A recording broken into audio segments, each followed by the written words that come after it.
Assalamualaikum warahmatullahi wabarakatuh. Alhamdulillah wassalatu wassalamu ala Rasulillah wa ala alihi wa sahbihi wa mawalah wa la hawla wa la quwata illa billahi wa ba'du.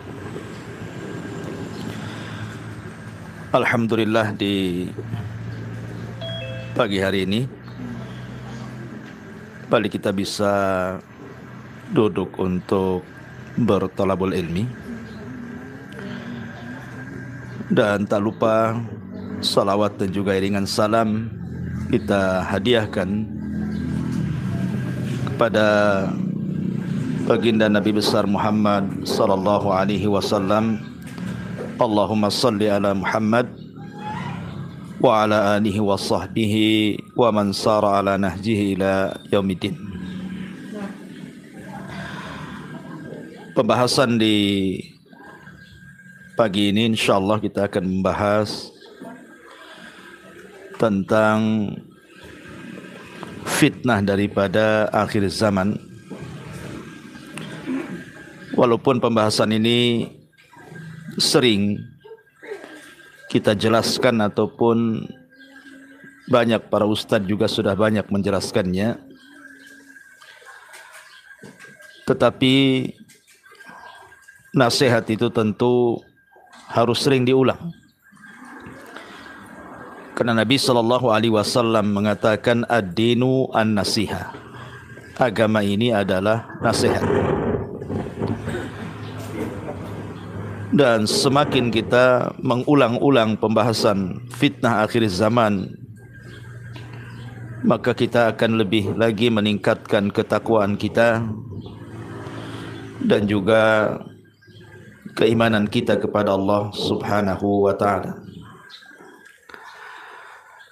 Ma'asyiral muslimin yang dimuliakan Allah Subhanahu wa ta'ala, dalam sebuah hadis dari Abi Hurairah radhiyallahu an, Nabi sallallahu alaihi wasallam mengatakan, badiru bil a'mali sab'an, bersegeralah kalian melakukan amalan-amalan saleh sebelum datang 7 perkara. Apa 7 perkara itu? Kata Nabi SAW, hal tantadhiruna illa faqran munsiya. Apakah kalian menunggu untuk tidak beramal sampai datang kefakiran yang menyibukkan kita beramal? Au ghinan mutghiyah, ataupun kekayaan yang melupakan dan melampaui batas sehingga jauh daripada beramal. Au maradan mufsidah, ataupun sakit yang merusak badannya sehingga dia tidak bisa melakukan amalan. Au haraman mufannida, ataupun pikun, sudah tidak ingat lagi apa-apa. Au mautan mujhiza, ataupun kematian yang mendadak.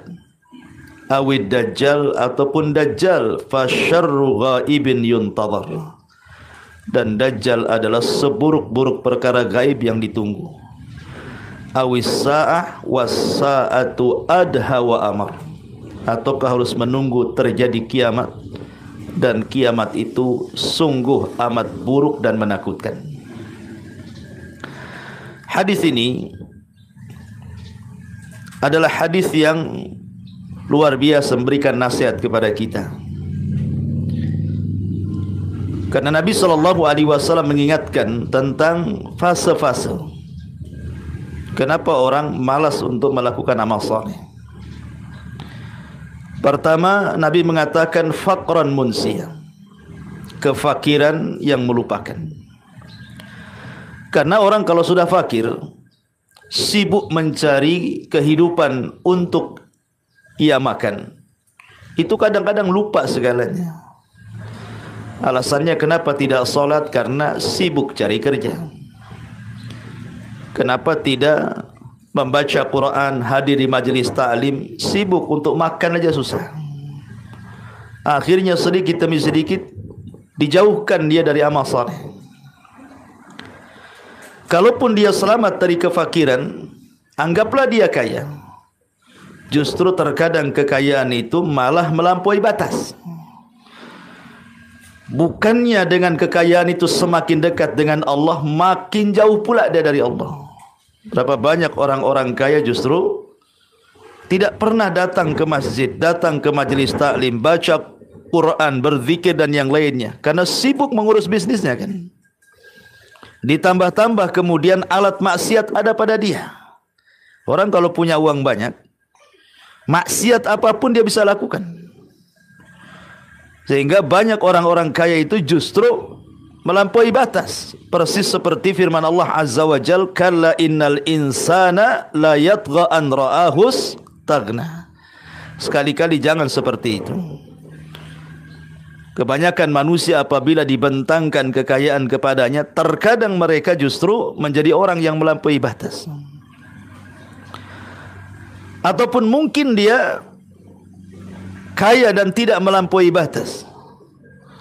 Kemudian jatuh pula yang ketiganya, maradan mufsida. Dia pun sakit.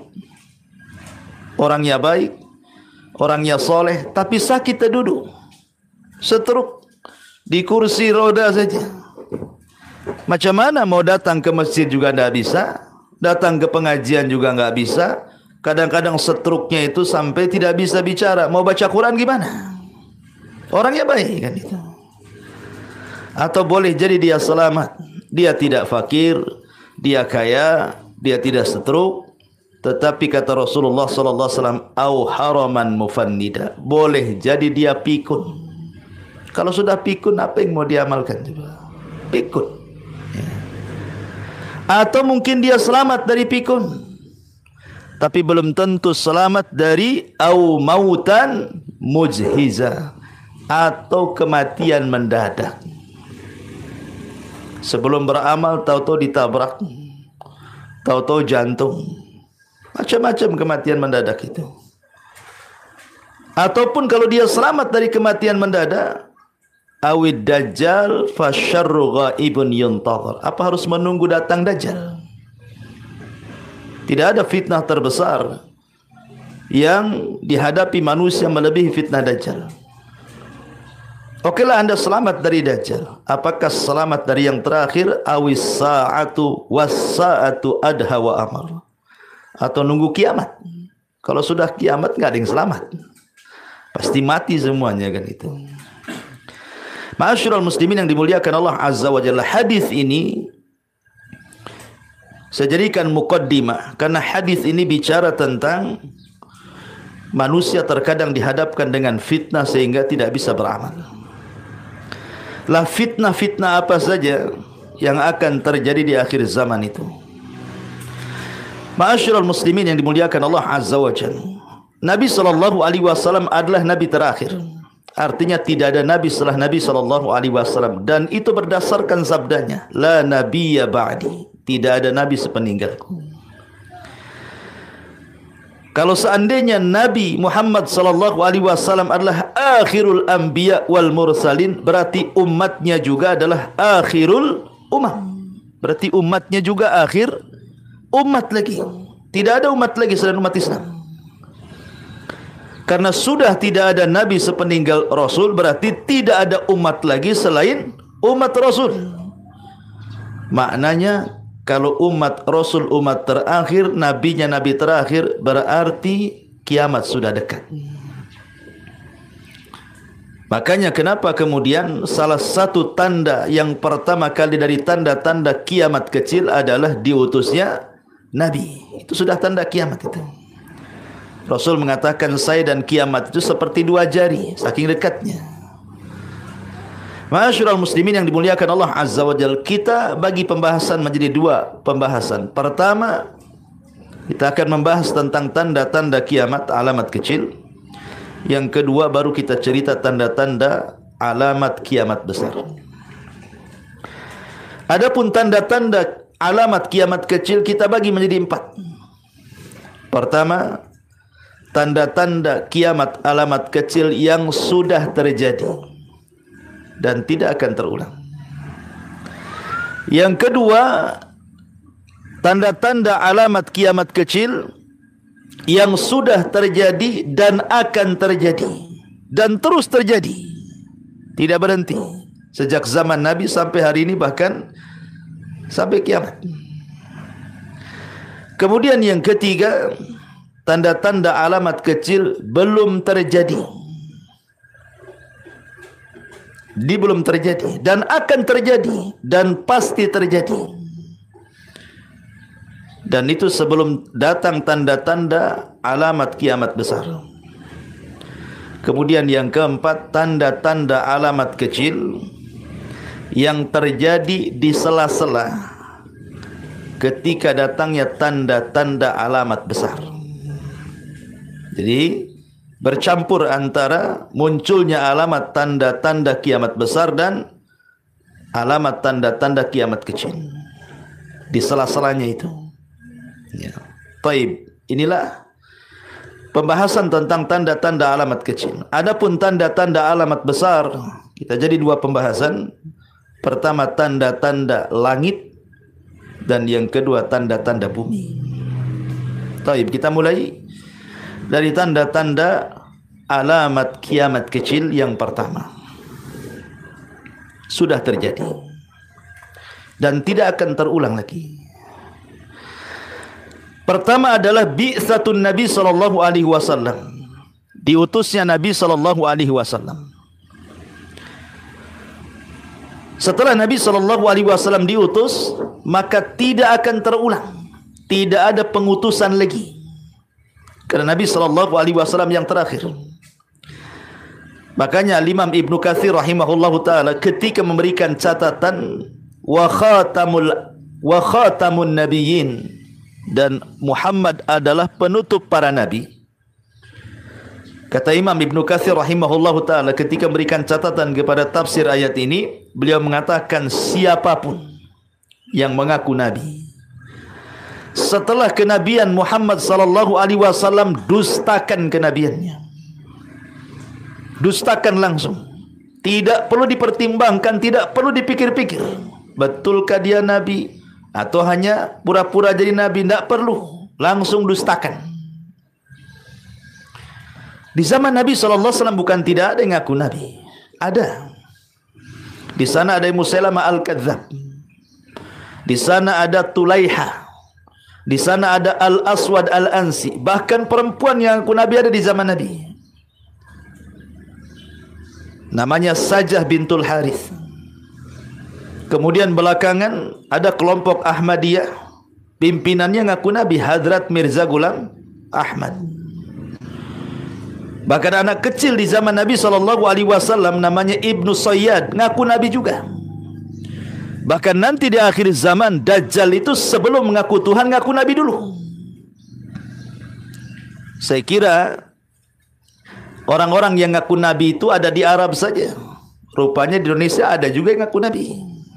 Ingat di Jawa Barat ada namanya Cecep Solihin, ngaku nabi, Nabi Cecep pula. Cecep Solihin. Mungkin syahadatnya asyhadu an la ilaha illallah wa asyhadu anna Cecep gitu ya, Solihin. Rasulullah mungkin begitu syahadatnya. Ya. Bisa dengar sudah taubat, alhamdulillah. Sebelumnya ada namanya Ahmad Musaddiq. Ada lagi nabi-nabi yang lain ditangkap sama polisi. Hebat polisi Indonesia nangkapin nabi. Ya karena bukan nabi asli ya, nabi palsu, ya wajar ditangkap. Di negeri kita ini bukan hanya ngaku nabi, ngaku malaikat Jibril aja ada. Ngaku Imam Mahdi, perempuan loh, ngaku Imam Mahdi.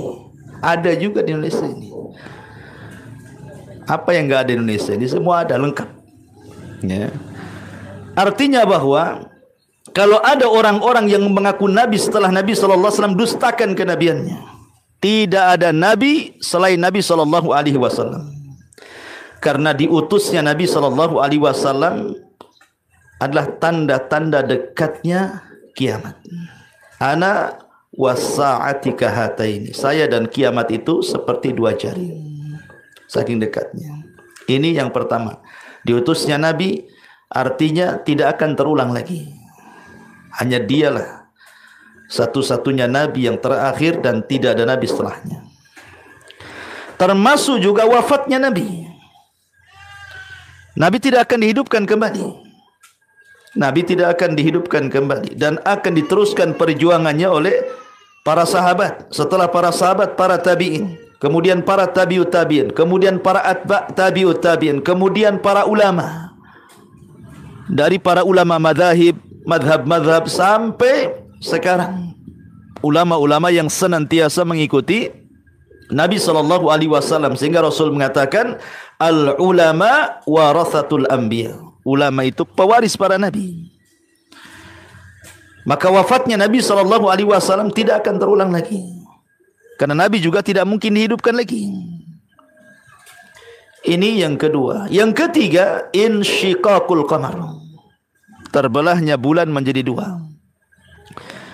Ketika orang-orang musyrik Arab datang kepada Nabi SAW dan mengatakan, ya Muhammad, kalau engkau seorang nabi, mestikan setiap nabi itu punya mujizat. Tunjukkan mujizatmu, katanya. Kata Nabi SAW, kalian mau apa, katanya kan? Kami ingin belah bulan itu jadi dua, katanya. Bayangkan, bulan dibelah jadi dua, itu kan mustahil sebenarnya. Tapi begitulah orang-orang musyrik ingin melemahkan Nabi. Tetapi Allah Subhanahu wa taala tetap ingin mengikrarkan bahwa Nabi Muhammad adalah nabi yang diutusnya.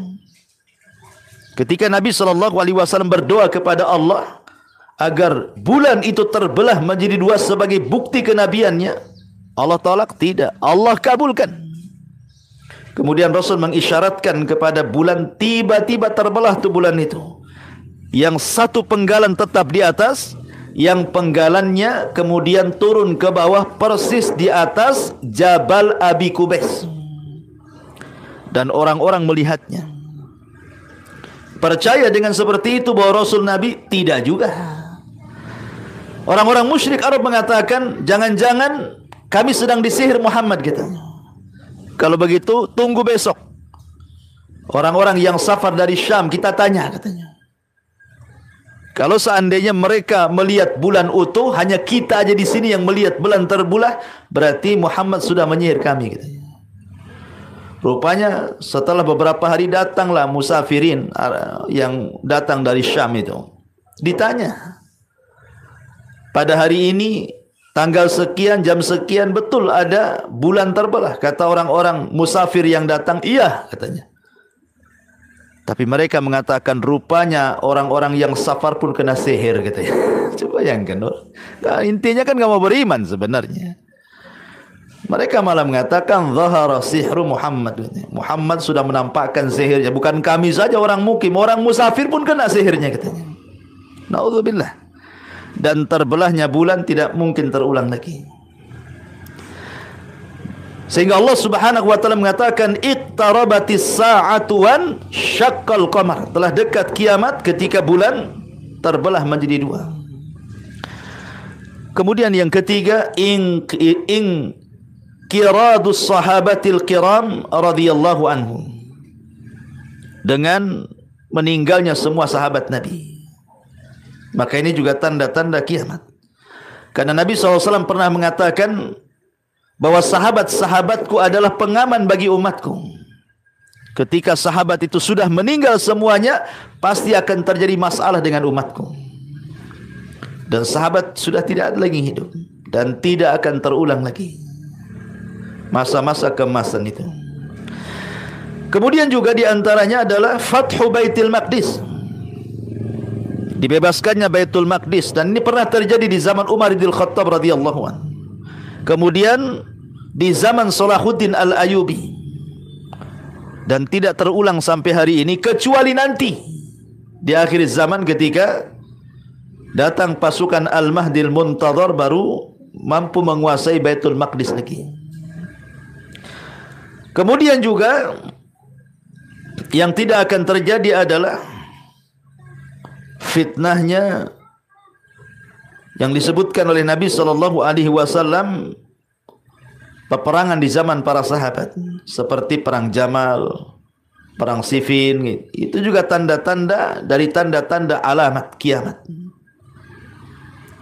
Baik, ma'asyiral muslimin yang dimuliakan Allah Azza wa Jal, ini contoh-contoh saja kiamat atau tanda-tanda alamat kiamat yang sudah terjadi dan tidak akan terulang lagi. Sekarang pembahasan yang kedua, tanda-tanda alamat kiamat yang sudah terjadi dan akan terjadi dan terus terjadi.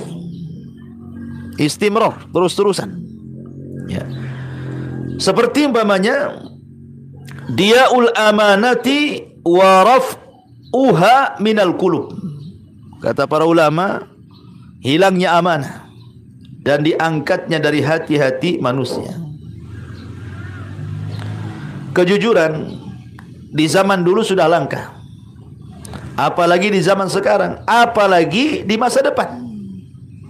Kejujuran itu. Makanya di zaman Umar bin Khattab radhiyallahu anhu, ingat kisah yang sering saya kisahkan, bagaimana ketika dia malam-malam keluar kemudian melihat ada satu tenda, kok tidak dipadamkan lampunya, padahal itu lampu negara.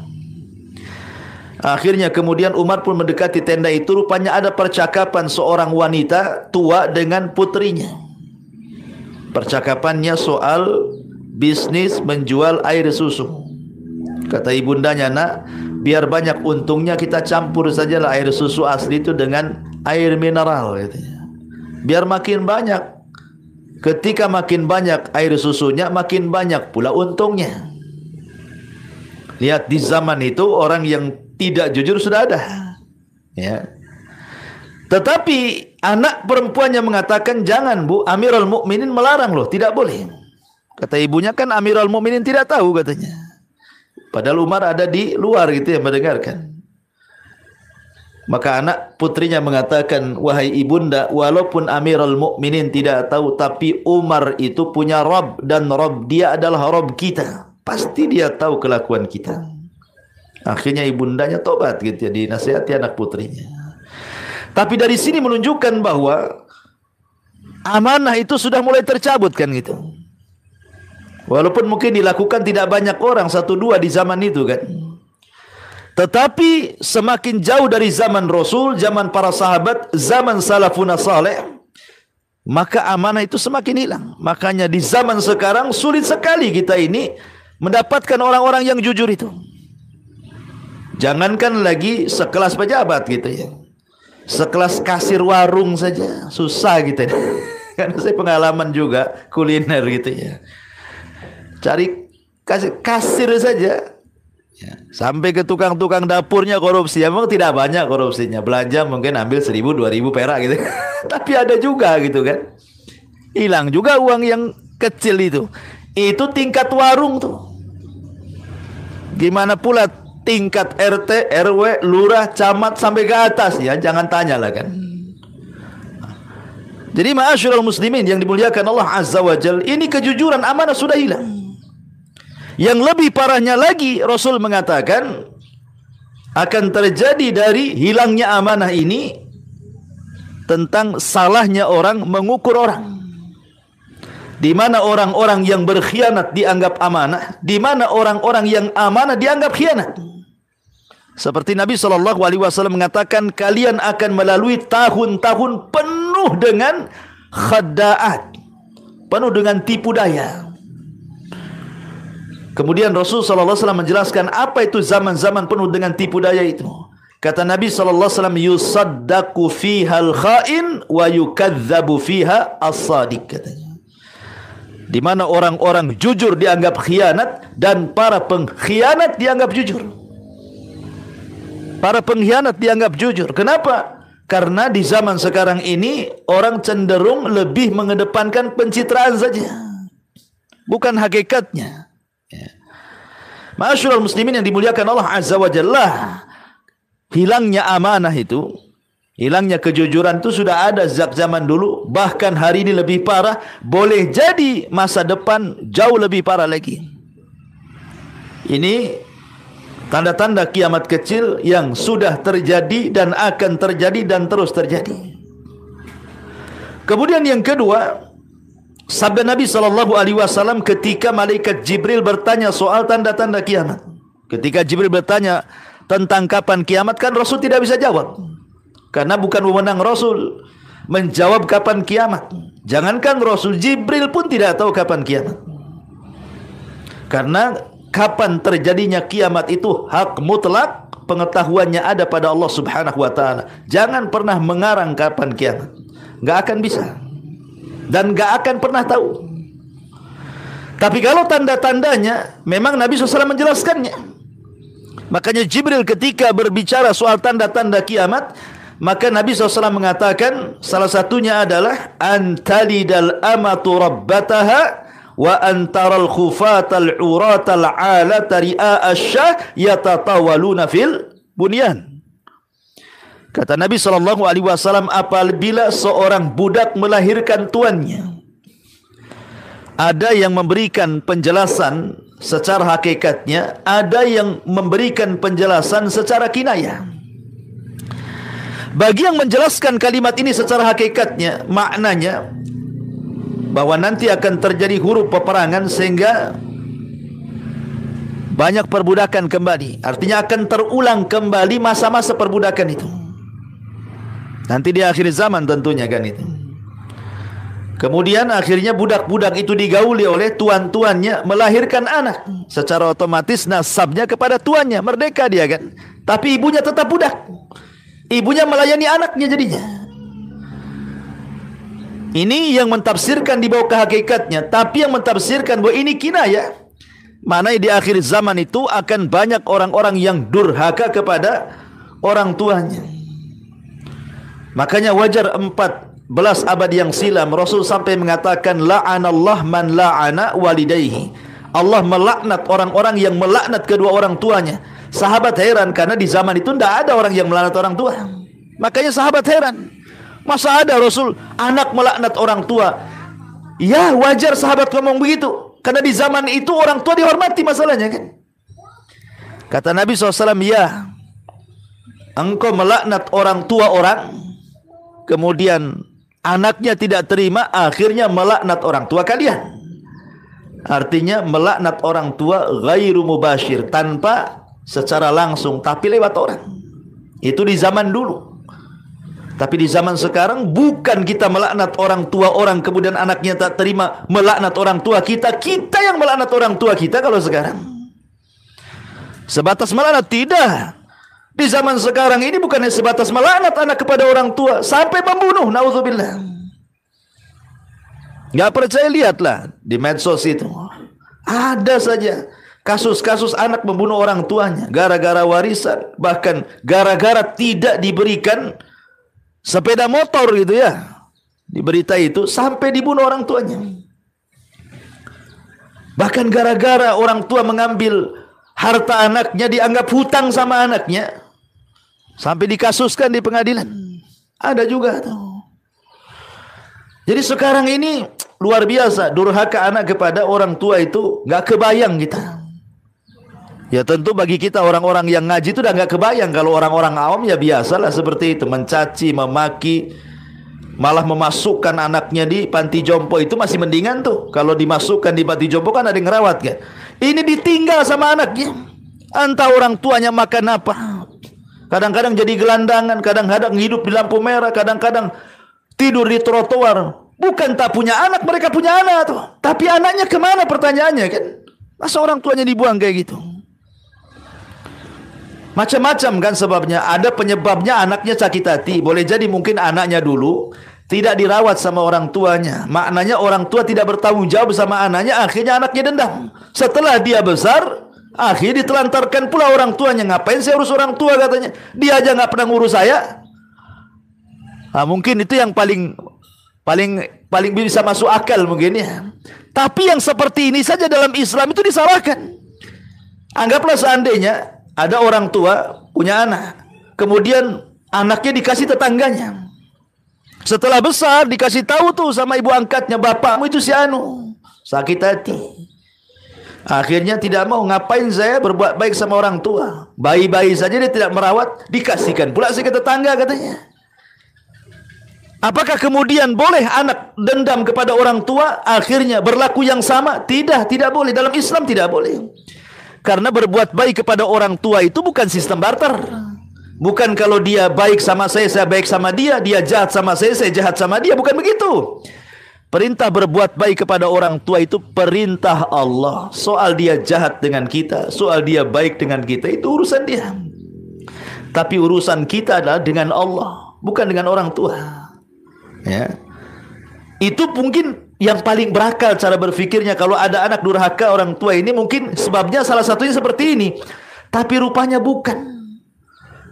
Orang tuanya sudah mendidik dia, melahirkan dia, menyekolahkan dia, ngasih makan dia sampai dia besar. Tak ada pun anak itu berbuat baik sama orang tuanya kan. Inilah namanya, kata Nabi SAW, antalidal amatu rabbataha. Ataupun yang kedua, engkau lihat orang-orang yang miskin, tidak beralas kaki, penggembala kambing, mereka hidup di dusun-dusun, tiba-tiba ketika mereka sudah kaya, mereka membangun rumah bertingkat-tingkat, gedung besar-besar, bahkan melebihi orang kota. Kita lihat di desa, terkadang ada di desa itu rumahnya lebih cantik daripada rumah orang kota kan. Interiornya, luar biasa itu. Jangan kira rumah di desa itu jelek-jelek, enggak. Kadang ada yang lebih indah dibandingkan orang kota. Padahal kalau dulu iyalah kan itu ya. Di zaman baheula mungkin begitu ya. Tapi zaman sekarang tidak. Bukan berarti kemudian tanda-tanda alamat kecil itu semuanya jelek, tidak.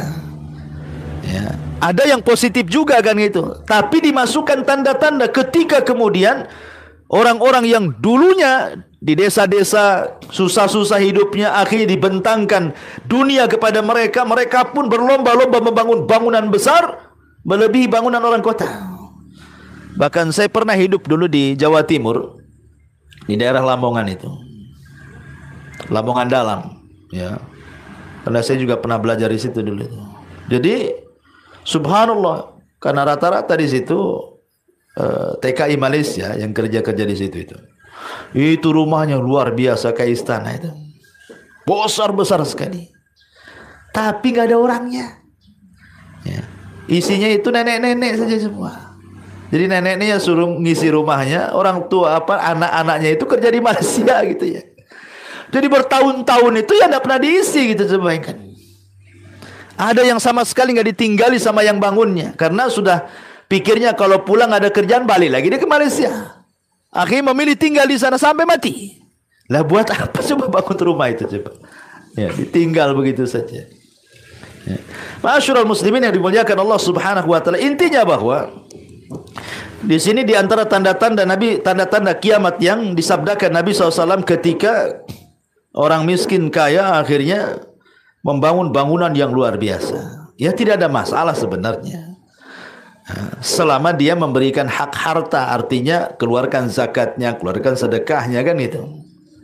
Karena kekayaan pun hakikatnya tidak dicela sebenarnya. Yang dicela itu kalau tadinya miskin kemudian kaya, akhirnya melalaikan agama. Itulah yang dikatakan dalam Al-Quran, Al-Hakumut Takatsur hatta zurtumul maqabir kalla sawfa ta'lamun ila akhiril ayat.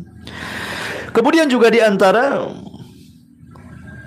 tanda-tanda kiamat yang akan terus berlangsung adalah duhurun nisa al-kasiyatil ariyat. Munculnya wanita-wanita berpakaian tapi telanjang. Ketika para ulama menjelaskan tentang ayat wala tabarrujna tabarrujal jahiliyatil ula. Janganlah kalian berdandan seperti dandanan ala jahiliyah. Saya pernah membaca sebagian tafsir para ulama, seperti apa sih dandanan jahiliyah itu? Rupanya dandanan jahiliyah itu, orang jahiliyah itu, mereka menggunakan kalung di kaki. Ya, kalung di kaki dan ada suara kalau melangkah. Kemudian sebagian rambutnya tidak ditutup hijab, jadi nampaklah depannya itu. Rambutnya nampak, tapi sebagiannya ditutup. Ya. Kemudian juga tidak menampakkan aurat seperti yang sekarang. Hanya itu saja, mereka menggunakan anting-anting ataupun anting-anting di kaki. Kalau ngelangkah itu ada suaranya gitu ya. Kemudian rambutnya kelihatan separuh, tapi badannya tetap menggunakan pakaian. Sekarang kita kiaskan dengan di zaman sekarang, coba. Lebih jahiliyah mana dibandingkan orang jahiliyah tuh? Saya kira sekarang jauh lebih jahiliyah dibanding orang jahiliyah. Wanita-wanita yang tidak beragama itu, orang-orang awam tuh. Lihat mereka. Udah tidak pakai jilbab, kan itu ya. Kemudian aurat ditebar, kemudian juga pakaian transparan, sempit, sobek-sobek sana sini gitu kan. Sekarang kalau dipikir ya, ketika Allah mengatakan wala tabarujna tabarujal jahiliyatil ula, jangan seperti tabaruj berdandan seperti orang jahiliyah. Rupanya di zaman sekarang jauh lebih jahiliyah dibanding orang jahiliyah kan. Nah, itu kan luar biasa tuh. Orang-orang jahiliyah berdandan aja nggak seperti itu gitu. Orang sekarang jauh lebih parah lagi. Bahkan dengan adanya medsos ini, naudzubillah, hanya untuk konten tuh kadang-kadang dia rela loh membongkar auratnya sendiri, kemudian dipajang di medsos supaya viral, dikenal. Ini dosa jariah ini. Maka siapapun yang menonton Anda ketika Anda ingin viral, berarti dosanya akan ditanggung dia tuh. Berapa banyak orang yang akhirnya melakukan dosa gara-gara konten yang Anda berikan tuh. Ini kan zaman fitnah ini. Lah, orang-orang yang seperti ini akan terus ada. Bahkan boleh jadi masa depan lebih parah lagi. Ya. Sekarang aja sudah parah gitu ya, apalagi masa depan. Nah, ini juga zuhurun nisa al-kasiyatil ariyat. Kemudian juga ittiba sananal umamil madhiyah, mengikuti sunnah-sunnah umat-umat terdahulu. Nabi SAW pernah mengatakan, la tattabi'anna sanana man kana qablakum shibran bi shibrin wa dhira'an bi dhira'in hatta law dakhalu juhra dhabbin la dakhaltum. Kalian umat Islam akan mengikuti tata cara umat sebelum kalian, sejengkal demi sejengkal, sehasta demi sehasta. Andai kata umat sebelum kalian itu masuk ke lubang biawak padang pasir yang berkelok sekalipun jalannya, maka kita akan ikut di belakangnya. Kemudian sahabat mengatakan, apa yang Anda maksud itu orang Yahudi dan Nasrani wahai Rasul? Kata Rasul, kalau bukan mereka siapa lagi? Artinya umat Islam itu sedikit demi sedikit akan mengikuti tata cara orang Yahudi dan Nasrani, dan sudah terbukti. Lihat anak-anak muda di zaman sekarang kan. Kalau kita tanya kepada mereka sejarah nabinya, mereka tidak tahu sejarah Nabi. Jangan cerita sejarah sahabat, makin tidak tahu lagi. Sejarah Nabi aja nggak tahu. Tanya istri Nabi berapa, bingung dia. Apalagi nama-namanya, apalagi anak-anaknya. Ya. Tanya paman-pamannya Nabi siapa, tak tahu. Ditanya peperangan Nabi, makin tak tahu. Ditanya akhlak Nabi, bleng-blong nggak tahu. Tapi coba kalau ditanya selebritis gitu ya, paling hafal tuh. Sak rumahnya, bloknya, RT-nya, RW-nya, lurahnya, anaknya, selingkuhannya, semua hafal dia, ya kan? Naudzubillah. Kenapa? Karena itu yang ditonton sama dia. Kayaknya bersari penasaran itu. Ada orang yang mengikuti kehidupan satu artis itu sampai tahu betul dia. Kenapa Anda kemudian menghabiskan hanya untuk mengikuti tren artis? Kenapa tidak mengambil buku sirah para ulama, pelajari setiap hari itu? Sampai-sampai saya pernah mengetes salah satu anak SMA tuh tentang siapa Umar bin Khattab. Tidak tahu. Siapa Umar itu Ustaz? Tidak tahu. Umar bin Khattab tidak tahu, bayangkan. Ya. Ma'asyiral muslimin yang dimuliakan Allah Azza wa Jalla, ini kan bahaya. Ya. Sudah sejarah Nabi tidak tahu, sejarah sahabat tidak tahu. Ketika dia tidak tahu sejarah nabinya, tidak tahu sejarah para sahabatnya yang membawa Islam sampai kepada kita, maka pasti dia akan mencari tuntunan yang lainnya. Ya, pasti dia. Kalau tidak tahu sejarah nabinya, pasti akan dia mencari sejarah yang lainnya. Makanya kenapa orang-orang yang tidak paham sejarah Nabi hafal pula dia para pemain bola tuh. Hafal. Ini namanya klubnya ini. Kalau main sekian kalahnya tahu, dia menangnya berapa, kalahnya berapa tahu itu. Pemain boxing, pemain tinju, kok dia bisa tahu? Tapi Nabi lo tidak tahu. Nah, ini kan gara-gara apa? Gara-gara ittiba sanana man qablakum, karena mengikuti tata cara umat sebelum kalian. Sengaja orang-orang Yahudi dan Nasrani itu melupakan kaum muslimin dengan permainan, dengan syahwat, dengan syubhat. Akhirnya mereka dilupakan dari nabinya. Mungkin kalau orang Islam disuruh murtad agak sulit. Pelan-pelan aja dimurtadkan dengan cara tidak sadar, mengaku Islam padahal bukan Islam dia. Akhirnya karena tidak paham siapa nabinya, siapa ajarannya, akhirnya terlontarlah kalimat-kalimat istihza kepada nabinya. Istihza kepada nabinya. Saya kadang-kadang kalau lihat YouTube itu ya demam gimana, mau marah saja. Ya. Ada seorang tokoh yang viral mengatakan tentang, saya belum pernah mendengar Muhammad itu agamanya Islam katanya. Dia yang bawa ajaran Islam pula, dia mengatakan, saya nggak dengar. Dari mana kamu tahu Muhammad itu bawa ajaran Islam katanya. Ini kan pemahaman liberal. Maunya itu dibenturkan dengan agama yang lainnya, bahwa semua agama itu sama. Ya, dan begitu seterusnya kan. Kenapa sampai kemudian terlontar kalimat seperti ini? Karena tidak paham siapa Nabi dan apa ajarannya. Kalau dia paham, nggak mungkin dia mengatakan seperti itu. Ma'asyiral muslimin yang dimuliakan Allah Azza wa Jalla. Kemudian juga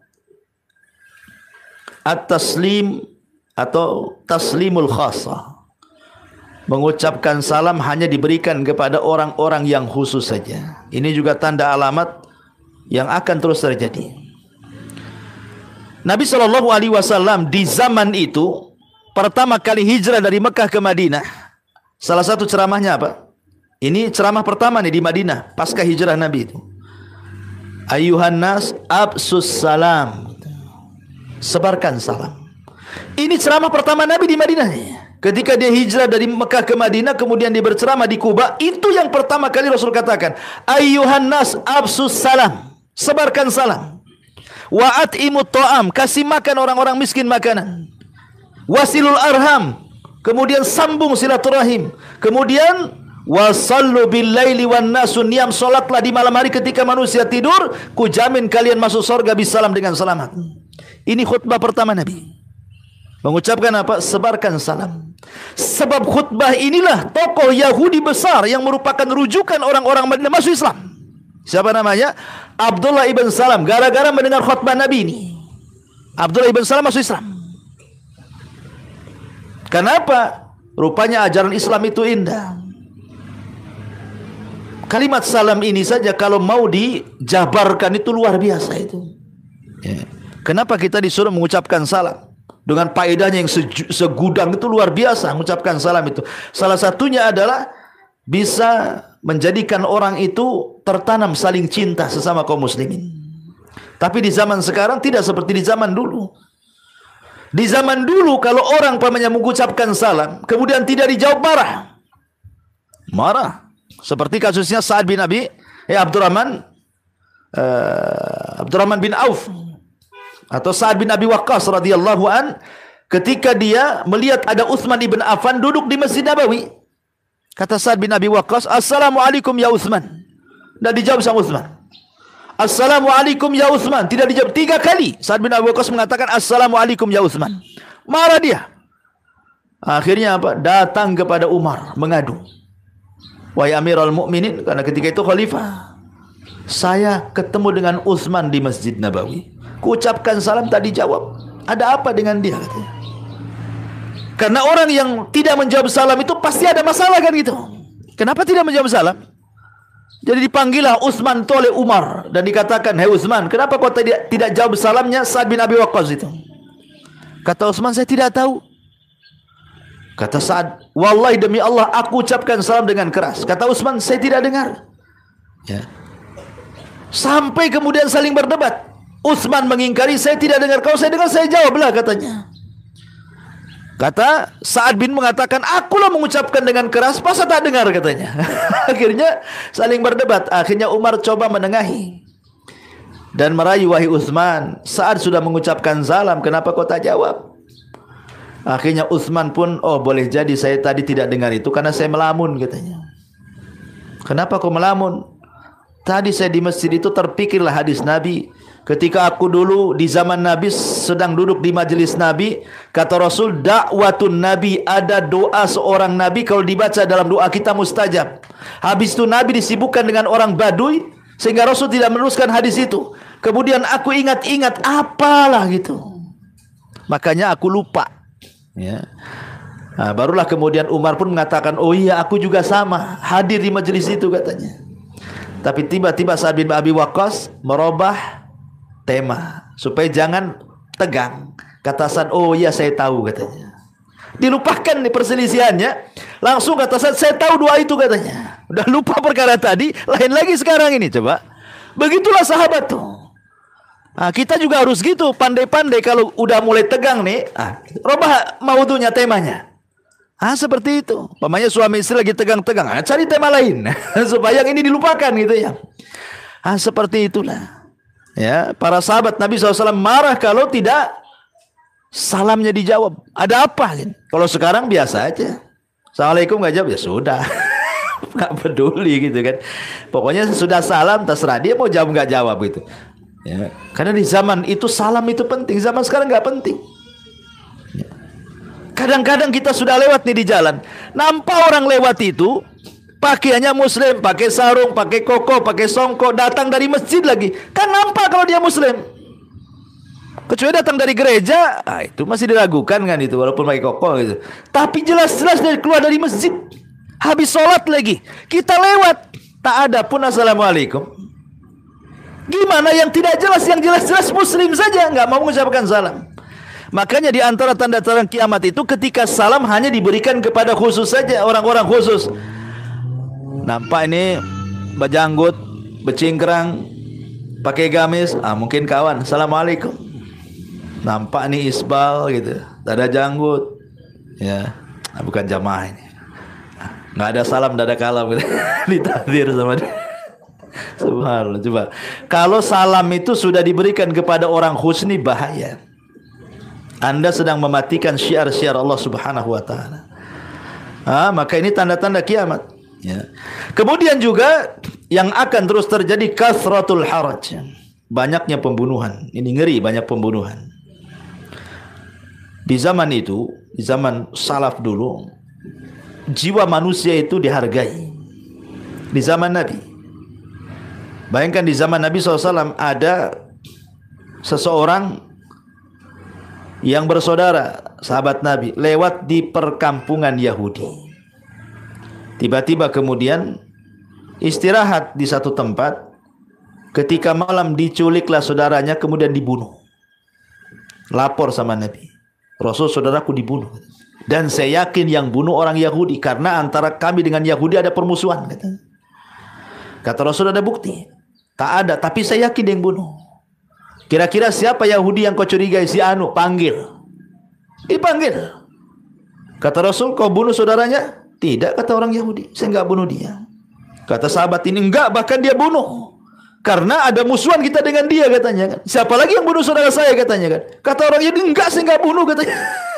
Kata Nabi SAW, kamu punya bukti bahwa Yahudi ini membunuh? Tidak. Kamu siap bersumpah 50 kali? Kata sahabat ini, enggak mungkinlah saya bersumpah untuk sesuatu yang tidak saya lihat, katanya. Oh, kalau gitu saya lempar sumpahmu kepada Yahudi. Hei Yahudi, siap bersumpah 50 kali kau tidak bunuh, katanya. Siap, kata Yahudi. Kata sahabat ini, Rasul, Yahudi dia mau sumpah palsu pun dia mau, katanya. Kata Rasul, harus memang begitu caranya, ya. Akhirnya Yahudi bersumpah, lepas dia. Kemudian Rasul minta ke Baitul Mal untuk diganti diatnya 100 ekor unta. Lihat, jiwa manusia dulu itu dihargai. Tapi zaman sekarang tidak. Saya pernah hidup di Yaman dulu sebelum perang, ya, sebelum perang. Belum ada Presiden Abdullah Soleh dulu masih berkuasa, belum dibunuh, belum ada perang Syiah dengan Sunnah, belum, ya. Saya lihat kehidupan di sana itu luar biasa loh. Damai. Padahal semiskin-miskinnya orang Yaman itu pasti mereka punya senjata. Karena di sana kan bebas senjata. Jadi jual senjata itu kayak jual handphone di pasar-pasar kaget tuh. Ya, antum masuk pasar kaget semua jual senjata itu, ya. Mulai di pelurunya sampai senapannya, laras panjangnya, pistolnya, udah kayak biasa aja di pasar-pasar itu. Tapi anehnya, jarang orang mati ditembak.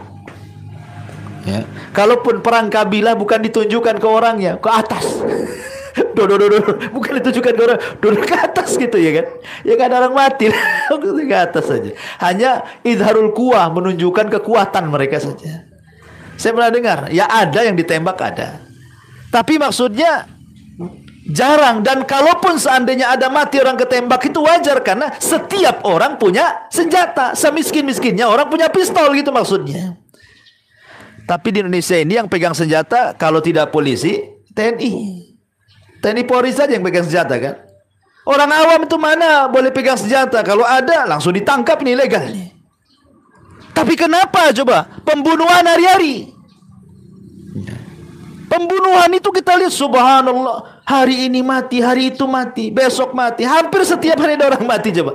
Padahal tidak pegang senjata. Ya. Ini baru-baru ini ada pembunuhan berantai di Racun, bayangkan. Nggak terbayang kita orang bisa membunuh sampai berantai begitu ya. Sampai 9 orang loh dibunuh dia. La ilaha, dengan berbagai macam cara, yang dilempar ke laut, yang diracun, yang diapa kan. Luar biasa coba. Hari-hari. Persis seperti sabda Nabi SAW di akhir zaman itu.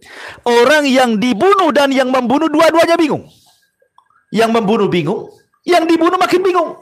Ya. Maksudnya apa? Al-qatil la yadri fima qatal wal maqtulu la yadri fima qutil, kata Rasul. Orang yang membunuh bingung kenapa bisa membunuh, orang yang dibunuh makin bingung lagi kenapa saya bisa dibunuh. Karena dalam Islam bunuh-membunuh itu tidak sembarang.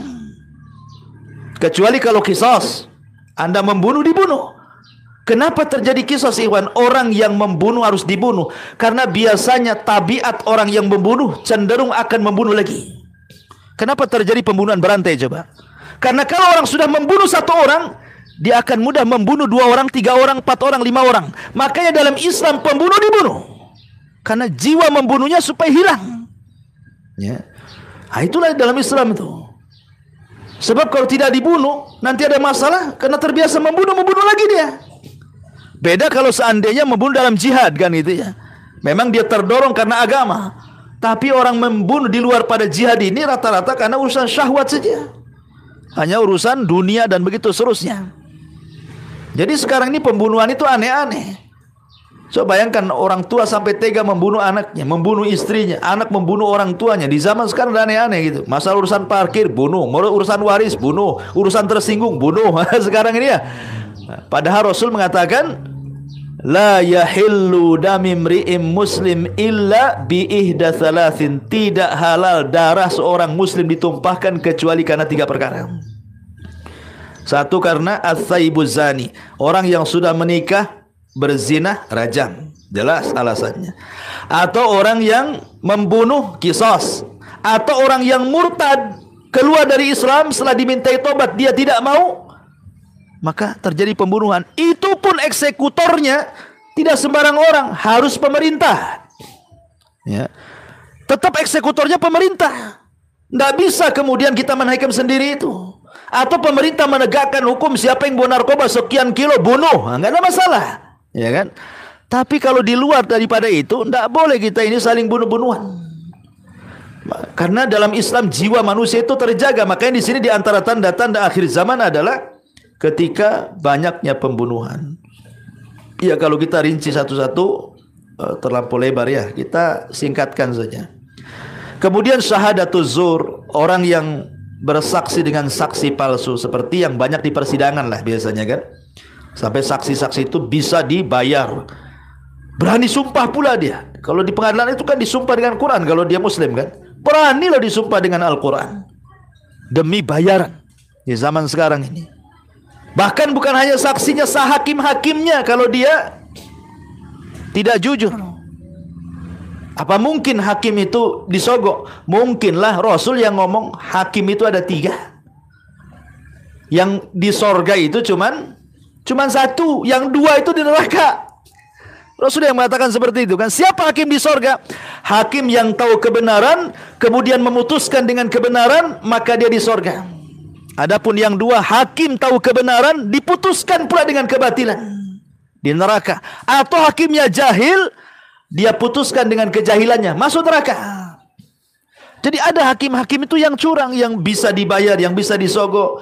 Ya, kecuali hakim-hakim yang rahimahumullah, orang-orang yang Allah berikan rahmat kepada mereka.